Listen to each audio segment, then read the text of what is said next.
Good morning. પ્રકરણ 7 ભણતા હતા. છેલ્લો પ્રશ્ન આપણે જોયો તો વનસ્પતિમાં હલનચલનના પ્રકારો સમજાવો. હવે વનસ્પતિમાં હલનચલન એક વૃદ્ધિ આધારિત થાય છે અને બીજું વૃદ્ધિ મુક્ત હલનચલન થાય છે. વૃદ્ધિ આધારિત મતલબ જ્યારે બીજ અંકુરિત પામે ત્યારે મૂળ નીચેની તરફ અને પ્રકાંડ ઉપરની તરફ. વૃદ્ધિ મુક્ત એટલે એવું હલનચલન થશે જેમાં વનસ્પતિની વૃદ્ધિ થતી નથી. જેમ કે લજામણીના પર્ણને સ્પર્શ કરીએ ત્યારે તે ઝડપથી બીડાઈ જાય છે. હવે પ્રશ્ન એવો થાય કે વનસ્પતિમાં સંકલન, વનસ્પતિમાં સંકલન જ કહેવાશે, એ પ્રાણીઓમાં જે સંકલન થાય એના કરતાં કેવી રીતે અલગ પડે છે. પ્રશ્ન છે વનસ્પતિમાં સંકલન પ્રાણીઓના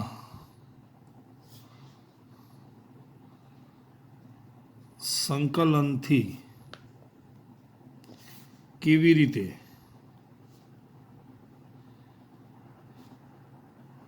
અલગ પડે છે. પહેલી તો સિમ્પલ વસ્તુ, ચેતાતંત્ર હોતું નથી. પ્રાણીઓની અંદર ચેતાતંત્ર હોય છે, મગજ, કરોડરજ્જુ, મસ્તિષ્ક ચેતાઓ, કરોડરજ્જુ ચેતાઓ. વનસ્પતિમાં આવું કંઈ હોતું નથી. બીજું, વનસ્પતિમાં કોઈ વિશિષ્ટ પ્રોટીન હોતું નથી. એ પાણીના પ્રમાણમાં ફેરફાર કરી પોતાનો આકાર બદલે છે. પાણીનું પ્રમાણ વધે તો કોષો ફૂલે છે, પાણીનું પ્રમાણ ઘટે તો કોષો સંકોચાય છે. પછી ચેતાપેશી પણ વનસ્પતિમાં હોતી નથી.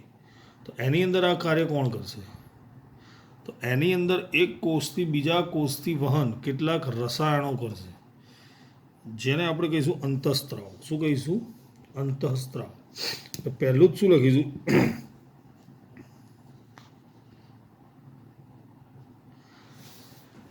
પ્રાણીઓની જેમ વનસ્પતિમાં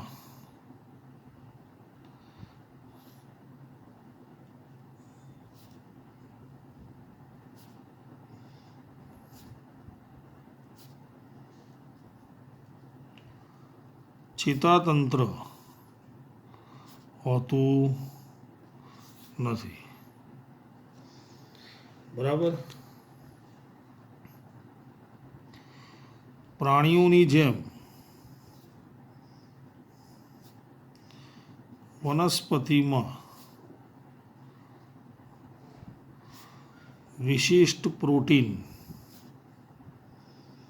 હોતું નથી.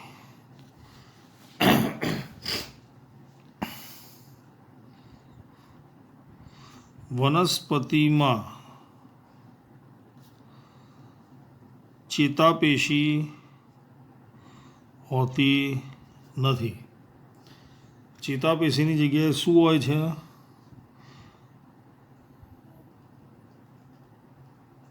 અંતઃસ્ત્રાવ હોય છે. એટલે વનસ્પતિની અંદર જે નિયંત્રણ અને સંકલન થશે, આપણે આગળ ભણી ગયા કે પ્રાણીઓમાં જે નિયંત્રણ અને સંકલન થાય એ ચેતાતંત્રની મદદથી થાય છે, મગજ, કરોડરજ્જુ વગેરે.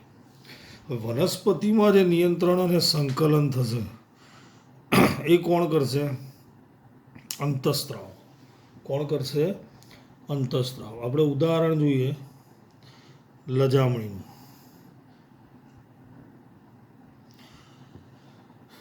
લજામણી છોડ છે જેના પર્ણને સ્પર્શ કરીએ એટલે એના પર્ણો બંધ થઈ જાય છે.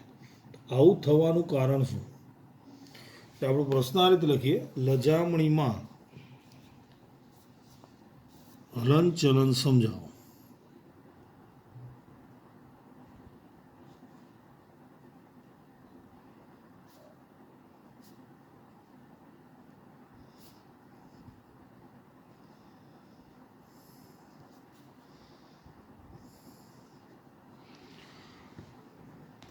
તો લજામણીમાં ચેતાપેશી કે સ્નાયુપેશી હોતી નથી.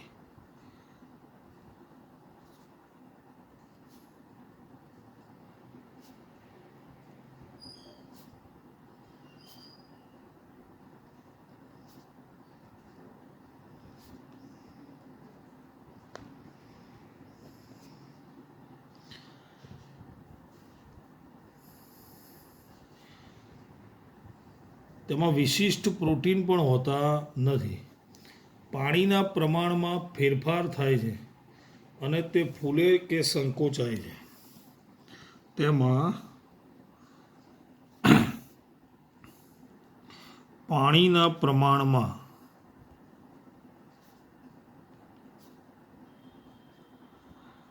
ફેરફાર થાય અને તે ફૂલે કે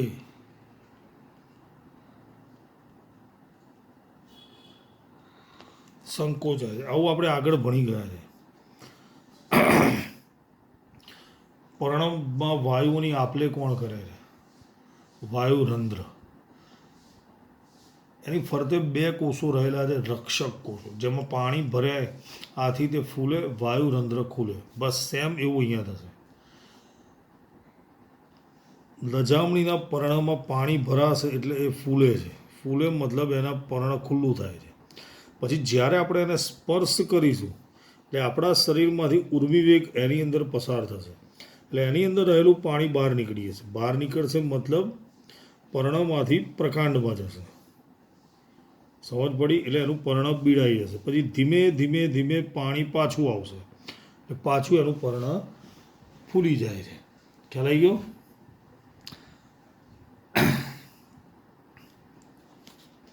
એટલે આ રીતે સંવેદનશીલ વનસ્પતિ સ્પર્શની સંવેદના અનુભવે છે. આ રીતે લજામણી સ્પર્શની સંવેદના અનુભવે છે.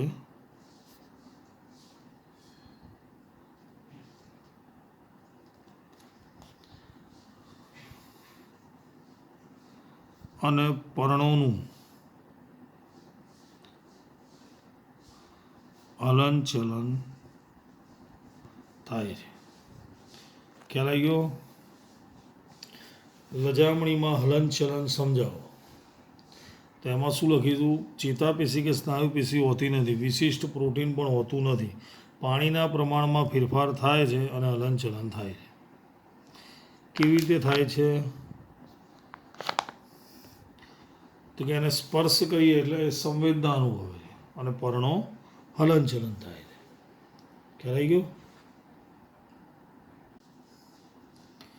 ચલો એના પછીનો ક્વેશ્ચન છે,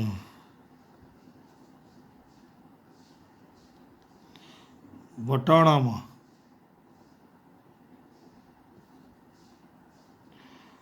વૃદ્ધિ આધારિત હલનચલન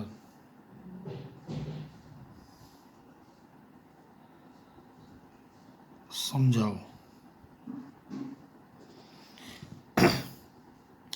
વટાણાનો છોડ અન્ય વનસ્પતિ કે અન્ય આધાર પર સૂત્રોની મદદથી ઉપર ચડે છે અને આ સૂત્રો સ્પર્શ માટે સંવેદનશીલ છે. ટૂંકમાં વટાણાનો છોડ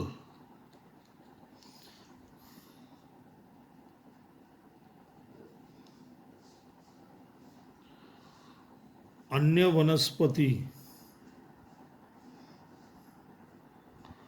કે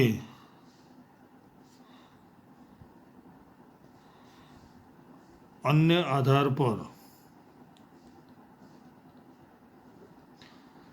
સૂત્રોની મદદથી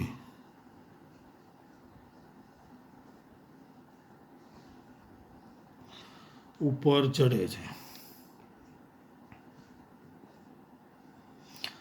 આ સૂત્રો સ્પર્શ માટે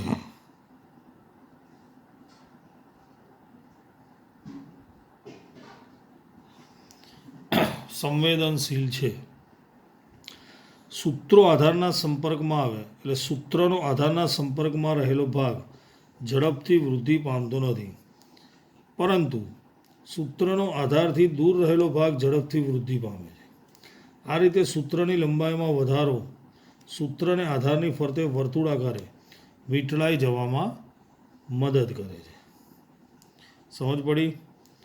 સૂત્રો આધારના સંપર્કમાં આવે ત્યારે સંપર્કમાં રહેલો ભાગ ઝડપથી વૃદ્ધિ પામતો નથી. સૂત્રો આધારના સંપર્કમાં આવે ત્યારે તે ભાગ ઝડપથી વૃદ્ધિ પામતો નથી, પરંતુ અન્ય ભાગ ઝડપથી વૃદ્ધિ પામે છે.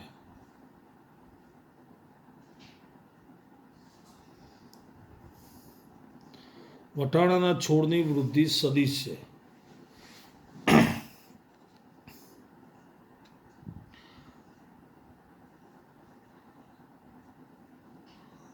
આ રીતે સૂત્રની લંબાઈમાં થતો વધારો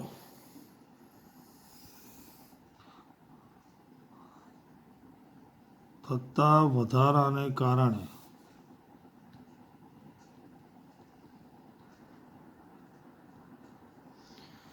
સૂત્ર આધારની ફરતે વીંટળાઈ જાય છે.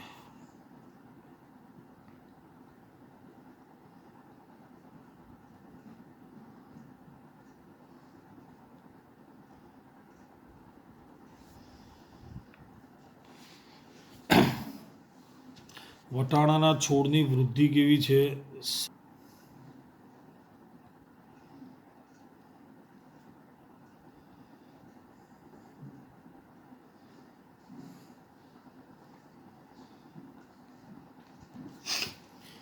ચલો પહેલાં શું કીધું? વટાણાનો છોડ અન્ય વનસ્પતિ કે અન્ય આધાર પર સૂત્રોની મદદથી ઉપર ચડે છે.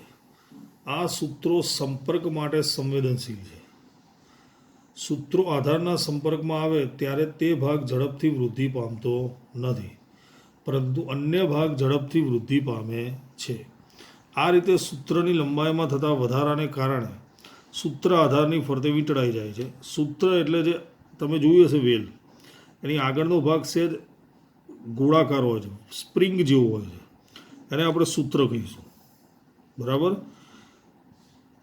વટાણાના છોડની વૃદ્ધિ કેવી છે? સદિશ છે, મતલબ એની દિશામાં જ થશે. ખ્યાલ આવ્યો? ચલો એના પછીનો ક્વેશ્ચન આવે,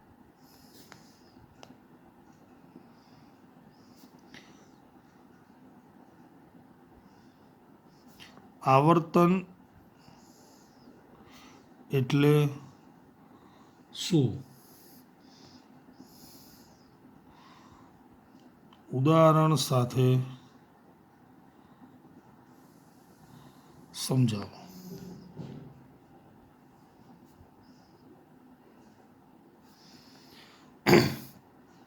પહેલાં એની વ્યાખ્યા લખીએ. વનસ્પતિના અંગમાં હલનચલન બાહ્ય અને સદિશીય ઉત્તેજનાને અનુરૂપ હોય.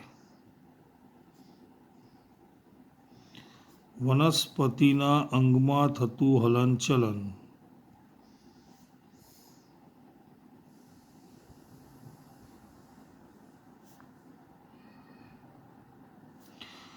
બાહ્ય અને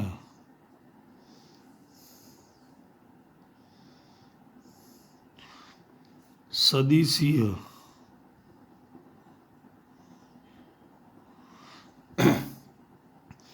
ઉત્તેજનાને અનુરૂપ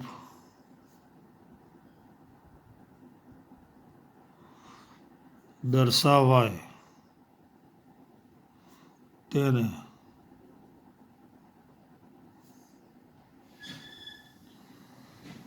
આવર્તન કહે છે. બરાબર? હવે આ આવર્તન કયા પરિબળોની અસર હેઠળ થાય છે?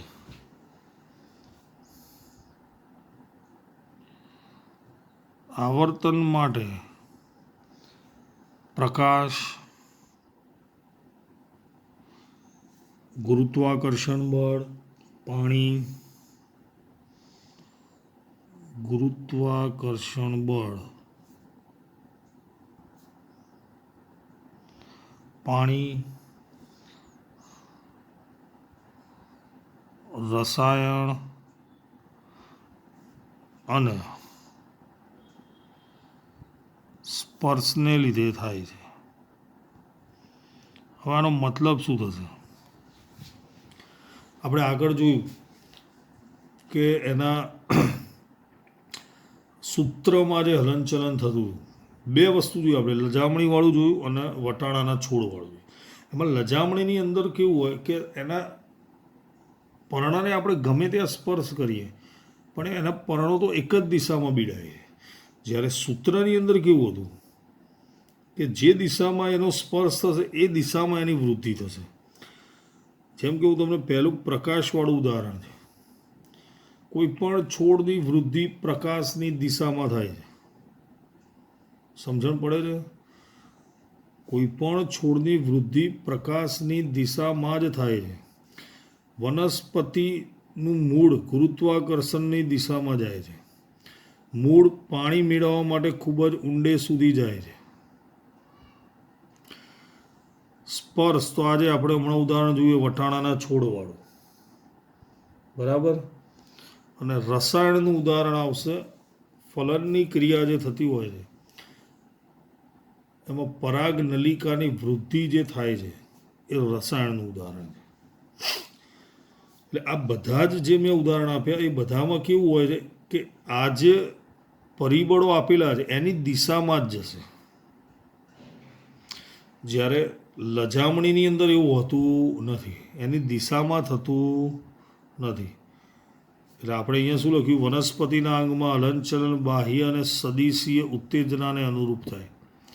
સદિશીયનો મતલબ શું થાય? જે પરિબળ જવાબદાર હોય, જેને કારણે ઉત્તેજના થતી હોય એની દિશામાં જ જશે. સમજણ પડી? ચલો હવે આપણે એના પ્રકાર જોઈએ. પહેલો પ્રકાર છે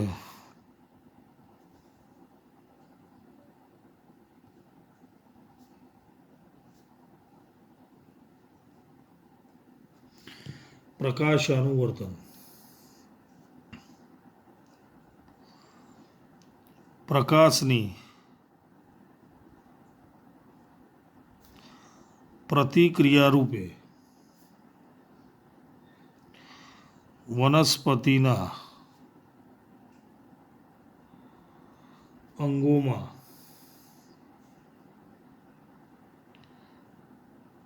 થતા હલનચલનને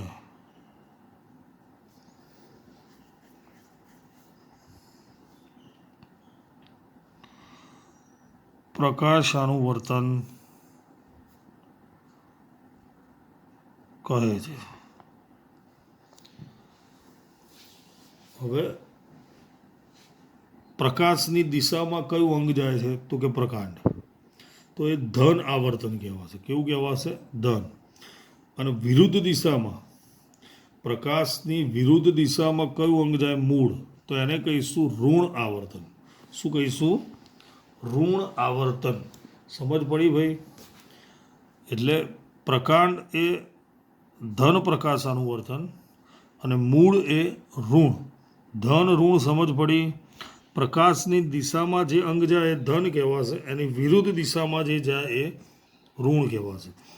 તો પ્રકાંડ પ્રકાશની દિશામાં જાય છે સૂર્ય પર તરફ, અને મૂળ એની વિરુદ્ધ દિશામાં જાય છે. એટલે શું લખીશું આપણે? પ્રકાંડ ધન પ્રકાશાવર્તન. પ્રકાંડ ધન પ્રકાશાવર્તન અને મૂળ તંત્ર ઋણ પ્રકાશાવર્તન. સમજ પડી આટલું? હવે એવી રીતે બીજું આવશે ભૂ આવર્તન.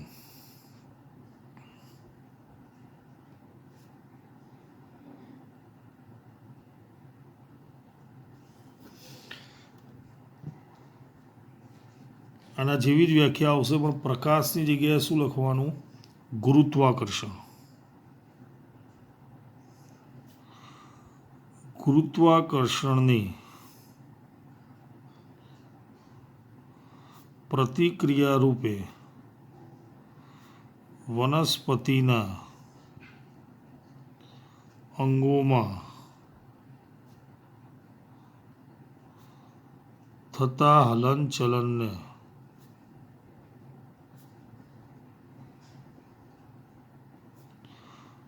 ભૂ આવર્તન કહે છે. ચલો હવે આમાં ધન કયું આવશે, ઋણ કયું આવશે? તો કયું અંગ ગુરુત્વાકર્ષણની દિશામાં જાય છે? તો કે મૂળ તંત્ર. મૂળ તંત્ર ધન ભૂ આવર્તન અને પ્રકાંડ ઋણ ભૂ આવર્તન. સમજ પડી ગઈ? હવે તો ખ્યાલ આવી ગયો હશે. એવી રીતે ત્રીજું આવશે જલાવર્તન.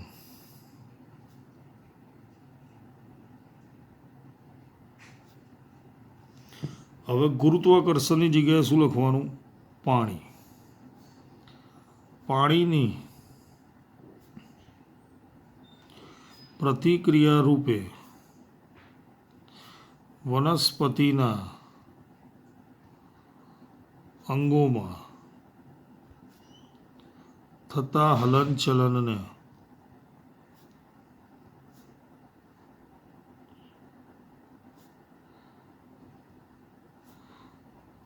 જલાવર્તન કહે છે. હવે કયું અંગ પાણીની દિશામાં ગતિ કરે છે? તો ઉપરની જેમ જ મૂળ તંત્ર. કયું અંગ? મૂળ તંત્ર. એટલે મૂળ તંત્ર ધન જલાવર્તન અને પ્રકાંડ ઋણ જલાવર્તન. ચલો એ રીતે ચોથું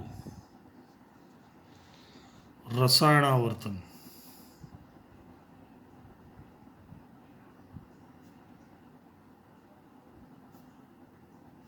હવે પાણીની જગ્યાએ શું લખવાનું?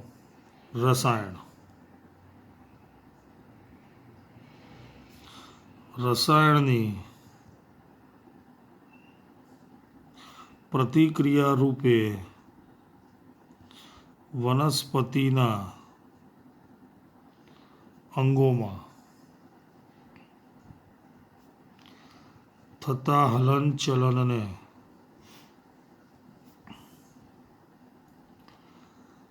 રસાયણાવર્તન કહે છે. બરાબર. ચલો આનું ઉદાહરણ શું લખીશું? પરાગ નલિકાની પરાગ વાહિનીમાં અંડક તરફની વૃદ્ધિ. વનસ્પતિમાં પ્રજનન, આવું આપણે આગળ ભણી ગયા છે ધોરણ 8માં. પુંકેસર, સ્ત્રી કેસર. પુંકેસરમાં ઉત્પન્ન થતી પરાગરજ સ્ત્રી કેસરના પરાગાસન પર જાય છે. હવે જ્યારે પરાગરજ પરાગાસન પર જાય એટલે પરાગાસન ટોચ પર રહેલું છે અને નીચે રહેલું છે અંડક. પુષ્પની અંદર ટોચ પર શું છે? પરાગાસન. અને છેક નીચે શું રહેલું છે? અંડક. તો એ પરાગરજને પરાગાસનથી અંડક તરફ લઈ જવા માટે એક નળીનું નિર્માણ થાય છે, જેને કહેવાય છે પરાગ નલિકા. સમજણ પડી? પડે ક્યારે થાય? જ્યારે પુંકેસરમાંથી પરાગરજ સ્ત્રી કેસરના પરાગાસન પર જાય ત્યારે. એ સિવાય એનું નિર્માણ થતું નથી. સમજણ પડી? પરાગરજ જ્યારે પરાગાસન પર આવે ત્યારે એક નળીનું નિર્માણ થાય છે, જેને શું નામ આપ્યું? પરાગ નલિકા. એટલે આનું ઉદાહરણ શું લખીશું? ફલનની પ્રક્રિયામાં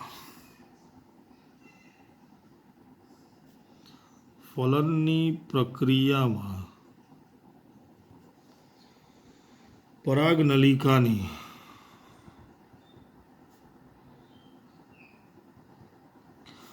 અંડક તરફની વૃદ્ધિ.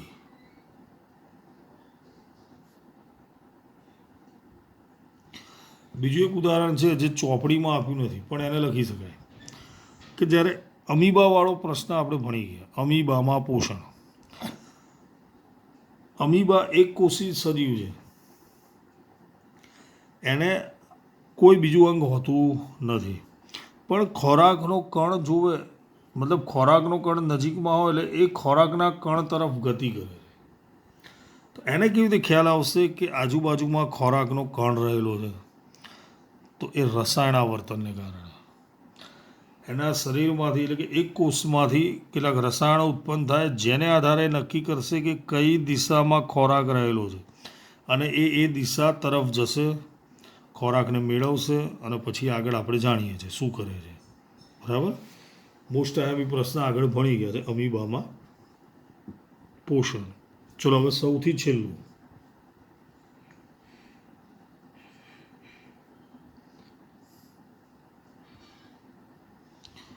સ્પર્શાવર્તન.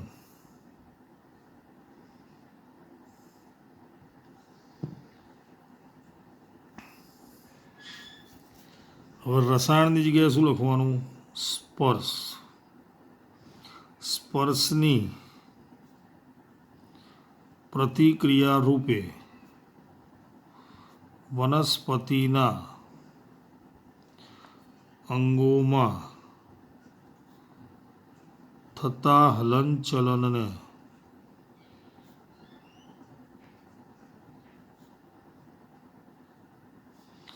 સ્પર્શાવર્તન કહે છે. જે આખો એક પ્રશ્ન આપણે આગળ એના વિશે ભણી ગયા છે. વટાણાના સૂત્રાંગો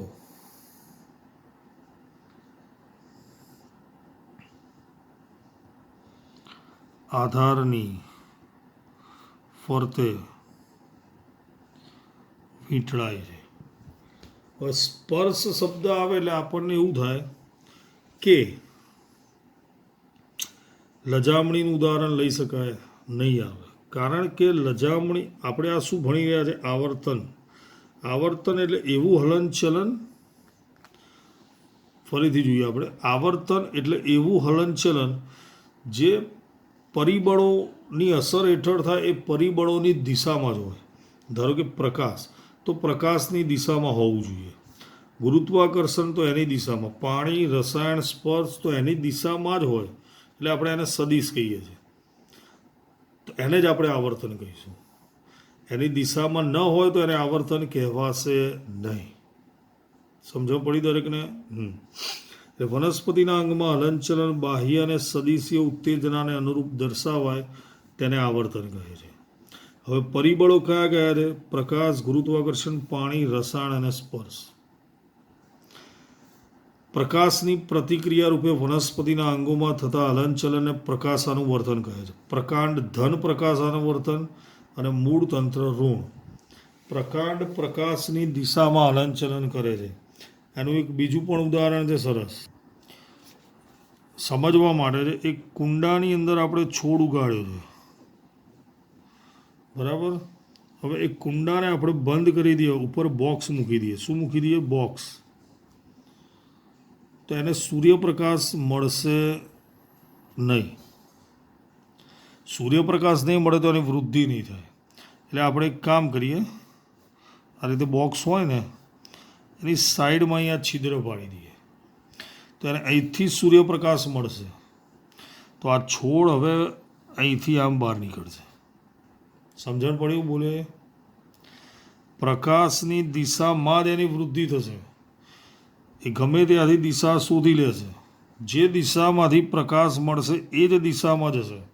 એટલે આને આપણે શું કહીએ છીએ? ધન પ્રકાશાનુવર્તન. મૂળ એની વિરુદ્ધ દિશામાં જાય છે, જેને આપણે શું કહીએ? ઋણ પ્રકાશાવર્તન. પછી ભૂ આવર્તન, ગુરુત્વાકર્ષણની પ્રતિક્રિયા રૂપે મૂળ તંત્ર ધન ભૂ આવર્તન, પ્રકાંડ ઋણ ભૂ આવર્તન. એ તો ખ્યાલ આવી ગયો. ગુરુત્વાકર્ષણની દિશામાં કોણ જાય? મૂળ. ગુરુત્વાકર્ષણ નીચેની તરફ લાગે, આપણે જાણીએ છીએ. પછી જલાવર્તન, પાણીની પ્રતિક્રિયા રૂપે. પાણી મેળવવા માટે કયું અંગ અંદર જાય છે? તો કે મૂળ તંત્ર. રસાયણાવર્તન, રસાયણની પ્રતિક્રિયા રૂપે. એનું ઉદાહરણ ફલનની પ્રક્રિયામાં પરાગ નલિકાની અંડક તરફની વૃદ્ધિ. અને સ્પર્શાવર્તન, સ્પર્શની પ્રતિક્રિયા રૂપે. ટૂંકમાં 5 પરિબળો છે અને 5 એના પ્રકાર છે આવર્તનના. પ્રકાશ તો કે પ્રકાશાનુવર્તન, ગુરુત્વાકર્ષણ તો કે ભૂઆવર્તન, પાણી તો કે જલાવર્તન, રસાયણ રસાયણાવર્તન, સ્પર્શ સ્પર્શાવર્તન, પ્રકાશાનુવર્તન ધન કોણ કરે પ્રકાંડ ઋણ મૂળ, ભૂઆવર્તન જલાવર્તન બંનેમાં ધન કોણ કરે મૂળ અને ઋણ કોણ કરે પ્રકાંડ. પર રસાયણાવર્તનમાં ધન ઋણ નહીં આવે, પણ ફલનની પ્રક્રિયામાં પરાગનલિકાની અંડક તરફની વૃદ્ધિ, અને સ્પર્શાવર્તનમાં ધન આવશે, વટાણાના સૂત્રાંગોનું હલનચલન. ખ્યાલ આવી ગયો દરેક જણને? ઓકે.